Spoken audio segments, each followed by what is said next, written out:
আমাকে সরকারের থেকে যেই টিআর দেওয়া হয় সেটা দিয়ে আমি মসজিদ মন্দির মাদ্রাসা স্কুল কলেজের সংস্কার কাজ এগুলি করছি। ধানমন্ডিতে এখন অনেকটুকু জ্যাম কন্ট্রোল হয়ে এসছে, হকার কমে গেছে, বাট এখন হকারদেরকে পুনর্বাসনের একটা ব্যবস্থা করছি। মানে প্রত্যেকটা মানুষের জীবন যেন আরও সুন্দর হয়, সুন্দর করা সম্ভব হয় সেই চেষ্টা করছি। ধানমন্ডিবাসীকে তাদের মতো করে হেল্প করা, সাপোর্ট দেয়া, আবার হাজারীবাগে যারা আছে তাদের সমস্যাগুলো আলাদা, সেগুলি তাদের মতো দেয়া।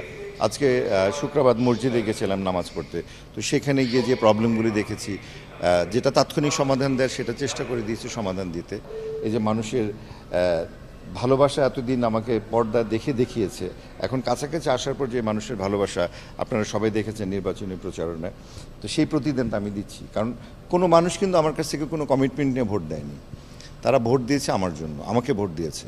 সো এখান আমার দায়িত্ব যে তাদের কাছে কোনো উইদাউট এনি কমিটমেন্ট তাদেরকে সহযোগিতা করা।